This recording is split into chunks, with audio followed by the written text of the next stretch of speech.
En primer lugar, muchísimas gracias a todas y a todos por acompañarnos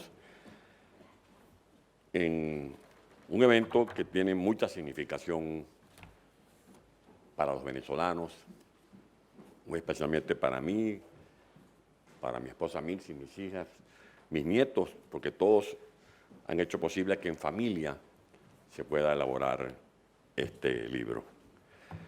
Un libro en el que trato de explicar de dónde venimos, resolver esa maniobra de quienes adulteran la historia, la escamotean, trafican con narrativas que nada tienen que ver con lo que realmente aconteció. Nosotros venimos de la madre patria, y lo digo parafraseando a Esperanza Aguirre, sin complejos. Venimos de la madre patria, venimos de España, de África, del Mar Caribe y de más atrás, porque de más atrás llegó España con su castellano, con su Cristo, con ese himno universal a la libertad que puso en los labios del Quijote Cervantes.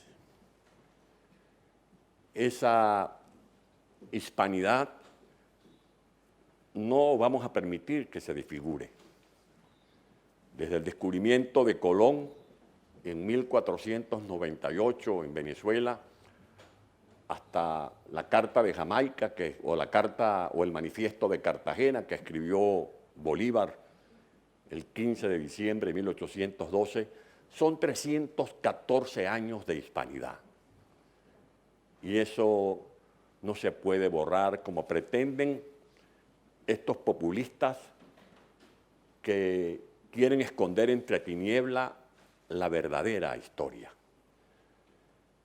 Esa historia que se refleja en estos indios cruzados con españoles, italianos, europeos.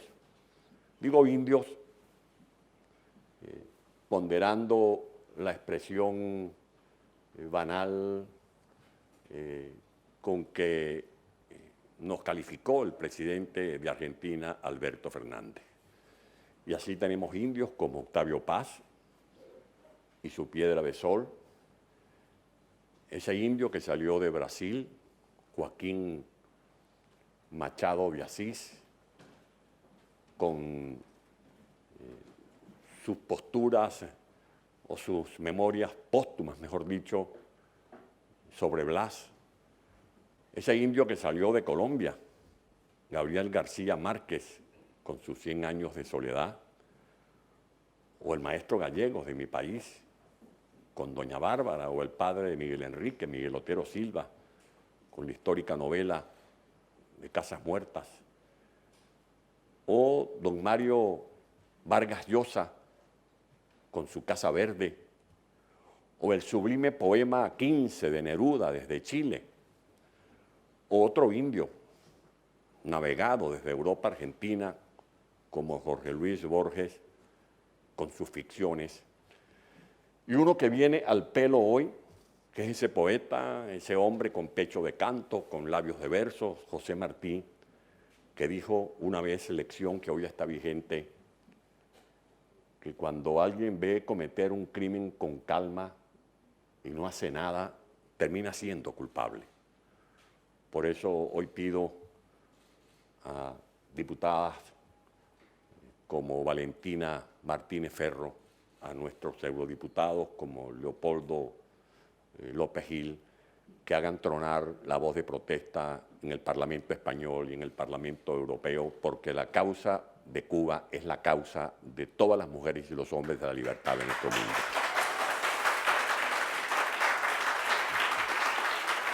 Pero hablando otra vez de esa historia, ¿cómo vamos a hacer los americanos?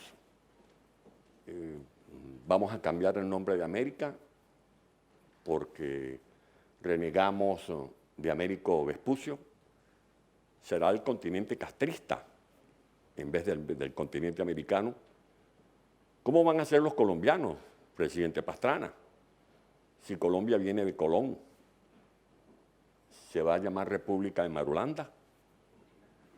¿Cómo vamos a ser los venezolanos si Alonso de Ojeda se inspiró en Américo Vespucio cuando éste vio los palafitos del Zulia y se le ocurrió comparar esos palafitos con Venecia y de Venecia viene Venezuela? Pero es que nuestros héroes descienden de España, Isabel. Dos de los más importantes para mí. Miranda, su padre era de Tenerife, don Esteban Miranda, un guanche. Los ascendientes de Bolívar vienen de Puebla de Bolívar, de Vizcaya, lo que hoy equivale al País Vasco. Su tatarabuelo era gallego. Por lo tanto, esa hispanidad está cada día mezclada. Y por eso nosotros no podemos sino que responder, como lo sugiere Isabel Díaz Ayuso, a todas estas maniobras. Como lo apuntó Isabel, aquí explico la mentira de Maduro y de su comparsa cuando pretenden decir que la crisis de Venezuela actual es consecuencia de una maniobra del imperio o de las sanciones. Mentira. En Venezuela no hay comida porque Hugo Chávez en octubre del año 2001 impuso una ley de tierras que dio rienda a una cadena de asaltos, de expropiaciones, hatos en plena producción como el hato del Frío de Apure, el Charcote, el hato Piñero, el hato Caroní, la Marqueseña, empresas lácteas que estaban en una posición de pujanza económica, empresas porcinas, empresas de servicios como una manejada por españoles, Agroisleña. No hay comida porque ese modelo anacrónico de controles de precios, de controles de cambio, lo que ha generado es una hiperinflación brutal, al extremo de que es la hiperinflación más grande del mundo, una devaluación de nuestra moneda al extremo de que hoy el salario de un ciudadano venezolano al mes equivale a no menos de 2 euros. Controles de precios inocuos, modelos que responden a ese maleficio del populismo. No hay luz porque la corrupción le apagó la luz a Venezuela. En la democracia, en los 40 años de democracia, según el informe del señor Ricardo Zuluaga, se dispusieron para el sistema eléctrico de Venezuela 42.600 millones de dólares. Y prácticamente se electrificó a todo el país. En el régimen chavomadurista, nada más entre los años 2010 y 2013, se destinaron para el sector eléctrico más de 85 millones de dólares. Pero no aparecieron las turbinas del Guri, ni de Caroachi, ni de Macagua, ni se culminaron las termoeléctricas del Vigía en Mérida o de Josefa Camejo en Falcón, o de Argimiro Gabaldón en mi pueblo, en el estado Guárico, ni la termoeléctrica de Valencia, Carabobo. Esos dineros están en los paraísos fiscales, están en Andorra, están en las Bahamas, están en Suiza. No hay agua, no por culpa de las sanciones. Presidenta, en el estado Bolívar de Venezuela están 2 ríos caudalosos, uno de ellos uno de los más grandes del mundo, el río Orinoco, y está también el río Caroní, que tiene una potencia que genera una de las plantas hidroeléctricas más grandes del mundo. El Guri es la tercera presa del mundo, después de las 3 gargantas de China u otra de Paraguay. Y resulta que la gente de Ciudad Bolívar o de Puerto Ordaz tiene que estar haciendo cacerías de goteras, las lluvias, para almacenar agua. ¿Cómo se explica eso si hay ahí acueductos construidos por la democracia, como el Tambalache, el Tocumita, etcétera? No hay agua por efectos de la corrupción, porque el dinero para el mantenimiento de los acueductos se lo robaron. Como tampoco hay gasolina, no por las sanciones. Hay gasolinas porque Hugo Chávez, con un pitido, despidió a más de 22.000 trabajadores de Petróleos de Venezuela. Talento humano formado por la democracia que hoy están desperdigados por el mundo, unos en Qatar, otros en Londres, otros en Suecia, otros en Dubái, otros en México, otros en Brasil o en Colombia.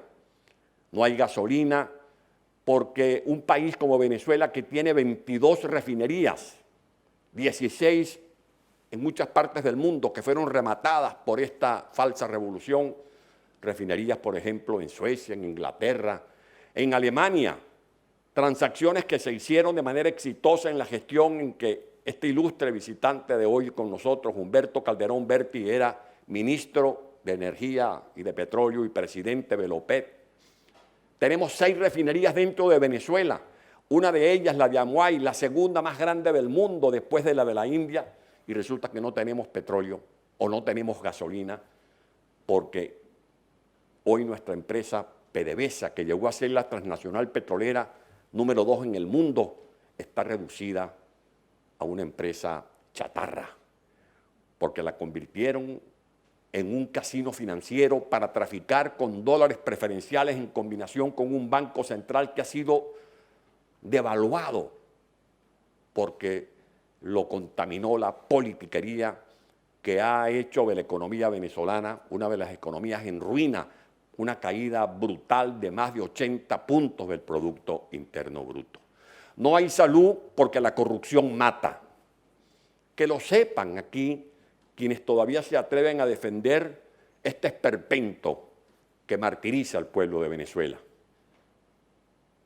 Un solo dato: 2 ministros de esa falsa revolución recibieron, uno, la ministra Saber, 636 millones de dólares en el año 2014 para recuperar hospitales y comprar tomógrafos o equipos de rayo X o equipar quirófanos, y se lo robaron. Esa denuncia consta en instancias donde se demuestra con documentos que arrasaron con ese patrimonio, como lo hizo también el ministro Montilla, al que le asignaron 611 millones de dólares para recuperar 22 hospitales, y lo único que recuperaron fue las cuentas bancarias de estos bandoleros que han asaltado la riqueza de nuestro país. Esas son algunas ideas para que quienes todavía dicen aquí que las sanciones tienen en crisis a los venezolanos, sepan que esas sanciones ni siquiera les impide viajar. El señor Borrell puede confirmar, por ejemplo, que la señora Daisy Rodríguez viajó en su avión desde Maiquetía hasta Madrid, hizo maletas y no pasó nada. Lo que debería ser en la Unión Europea es que esas sanciones realmente sean eficaces para que no se burlen de los ciudadanos que queremos justicia. Esa justicia que no hubo en Venezuela. Si algo me quedó del rey Juan Carlos fue que hizo valer las instituciones de España. Ejerció su poder. Nuestro libertador dijo una vez que llamarse jefe para no serlo es el colmo de la miseria. Hugo Chávez estuvo preso apenas 24 meses. Intentó 2 felonías, el 4 de febrero y el 27 de noviembre de 1992. 2 intentos de golpes, y por un indulto Venezuela está hoy como está, y está amenazada nuestra región, porque estos indultos terminan siendo una sentencia contra la democracia venezolana. Pero aquí también, ya el último capítulo de este libro, hablo del futuro. Porque esta crisis no debe ser estéril. Nos tiene que dejar lecciones para que aprendamos los venezolanos que ese mito de que somos ricos porque tenemos petróleo va a resolver todas nuestras dificultades y va a responder satisfactoriamente todos nuestros anhelos. No. Venezuela vive una crisis espantosa y nosotros no podemos presentarnos en los escenarios internacionales como el tío ricachón de América Latina. Para poder conjurar esta crisis necesitamos del apoyo de la comunidad internacional. Recursos del Fondo Monetario, del Banco Mundial, del Banco Interamericano de Desarrollo, de los gobiernos amigos, de los gobiernos amigos. Tenemos que renegociar la deuda externa, porque eso es una deuda de dudosa factura. Son más de 170.000 millones de dólares. Pero además, mal se puede estar planteando un gobierno de transición en Venezuela a pagar esa deuda cuando tenemos al 90% de la población en condiciones de pobreza. Necesitamos para Venezuela dos planes. Un plan Marshall a lo venezolano, que reconstruya nuestra infraestructura, que levante nuestro potencial petrolero, porque así como se admite que estamos viviendo la era de la descarbonización y que hay que ponderar las energías alternas, la eólica, la fotovoltaica, el petróleo está allí. En la faja bituminosa se dice que tenemos las reservas probadas más grandes del mundo, pero para poder rehabilitar la industria petrolera habrá que crear una agencia nacional de hidrocarburos. Habrá que reconstruir las instituciones, porque sin instituciones, sin confianza, sin seguridad jurídica, sin gobernanza y estabilidad, no habrá posibilidad de captar capitales privados de adentro o foráneos que nos ayuden a revitalizar la economía venezolana. Y tenemos que hacer de la economía del conocimiento nuestra estrategia, con la educación a la par, la educación con calidad, y estoy seguro que esos 170.000 unidades de producción agropecuario se van a rehabilitar. Y las 80.000 unidades entre tractores, cosechadoras, volverán a activarse en los predios para cosechar los alimentos que hoy tantos necesitamos los venezolanos. Pero además de ese plan de recuperación de la infraestructura, carreteras, autopistas, silos, nuestro potencial hidroeléctrico. Venezuela tiene un potencial instalado de más de 35.000 megavatios. Necesitamos otro plan que yo llamo el Plan Colombia, adaptado a Venezuela. Ese Plan Colombia que puso en marcha en nuestra hermana república el presidente Pastrana, que nos honra hoy con su presencia. Ese plan contó con el apoyo del presidente Bill Clinton y también con el respaldo entusiasta de quien es hoy presidente de los Estados Unidos, el señor Joe Biden, que era entonces, si no me equivoco, miembro de la Comisión de Política Exterior del Congreso de los Estados Unidos. ¿Y por qué digo hoy un Plan Colombia? Porque es que alguna gente cree que el pleito en Venezuela se reduce a una lucha entre Guaidó y Maduro. No, es una lucha con una poderosa corporación criminal. Venezuela está somalizado, Isabel. Venezuela es el campo de concentración más grande de la humanidad. En Venezuela está el narcotráfico, representado por los cárteles de Sinaloa, de Jalisco, de Juárez, o los de La Guajira, o los de Honduras o Guatemala, o los de Colombia, o los de factura criolla, que es el cartel de los soles, los que meten la droga por el Catatumbo, los que controlan rutas que dio lugar al pleito reciente dirigido por Gentil Duarte, el disidente de la FARC, que está ya coronado en el piedemonte llanero que integran o componen el Arauca apureño y el Apure venezolano. Venezuela está tomado por el terrorismo internacional, reconocido por instituciones de varios países democráticos del mundo. Allá tenemos a Hezbollah en el arco minero, sacando oro, pero también coltán, pero también toriol. En Venezuela están fuerzas extranjeras, las avispas negras de Cuba, efectivos militares de Cuba, de Irán, de Rusia, de Bielorrusia, intereses geopolíticos de orden económico y político propiamente dicho por parte de China.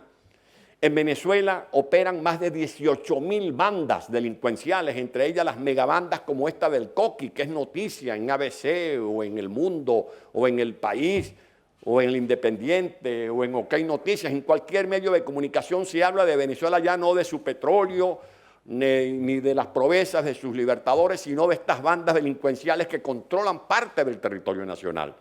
¿Y quién puede creer, quién puede ser tan ingenuo que esto se puede resolver dialogando? Me van a comparar a Maduro con Adolfo Suárez? ¿Me van a comparar a Diosdado Cabello con Felipe González? ¿Me van a comparar a mí, a Tarea Leizamí, con el señor Carrillo? En Venezuela hay una corporación criminal dirigida por seres que piensan como delincuentes y actúan como delincuentes.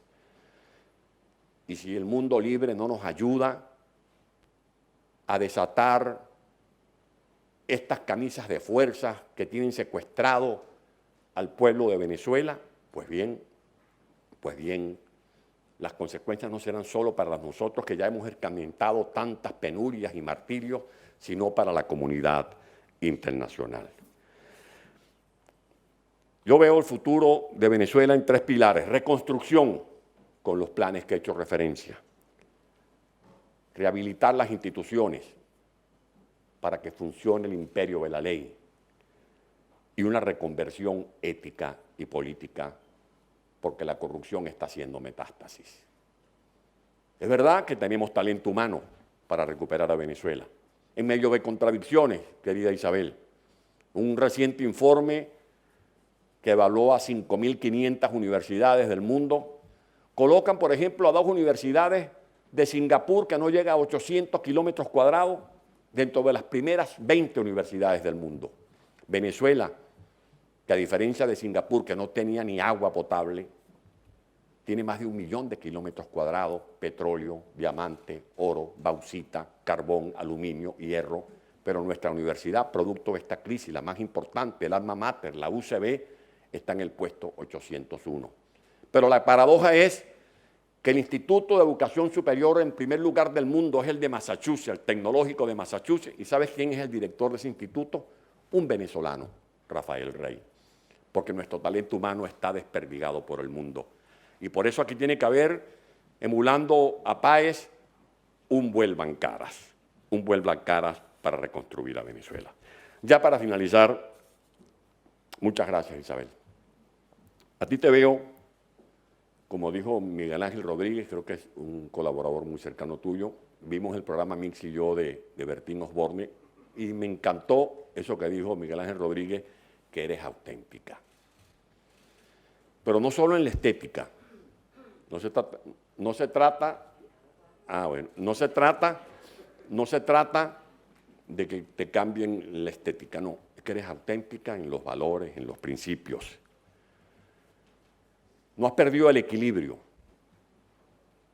porque se prueba al ser humano que ejerce poder en su equilibrio cuando está en la atalaya, y estando en la atalaya no has perdido el equilibrio.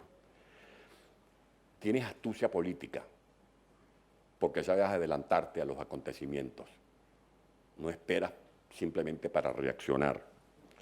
Y has demostrado que no estás defendiendo un cargo, sino que estás defendiendo el valor de la libertad.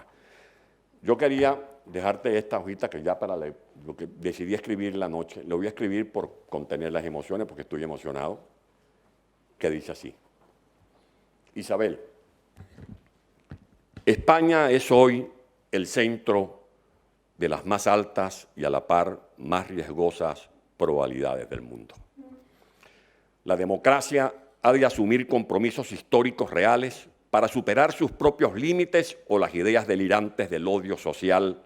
No solo usarán sus banderas, sino mucho peor, se exigirían como alternativas de una utopía siempre inconclusa, pero que siempre tendrá excusas para justificar sus fracasos. Isabel, España, que tiene en Cervantes y a Marañón en sus venas, ha de reencontrarse a sí misma y hacer de cada español de todas sus nacionalidades un ser único. Un ser que reencuentre al mío sí con el Quijote, y en donde el inmenso poeta Machado pueda enmendar su sentencia: caminante, si hay caminos, si se saben sus medios y sus fines para andar. Pero la España de hoy tiene un compromiso mayor que ayer no tuvo. La España de ayer fue el imperio con el mundo a sus pies y de modo especial la América española. Pues bien, Isabel, de ese poder de ayer necesita pasar a ser ejemplo del poder moral por conquistar y hacer crecer la libertad. Ayer, de la España del imperio a hoy, la España de la libertad, diría, es su nuevo destino. Lo alcanzará sí y solo si se fortalece su unidad. A Isabel Díaz Ayuso la vemos como símbolo de ese nuevo descubrimiento. Que Dios te bendiga. Muchísimas gracias.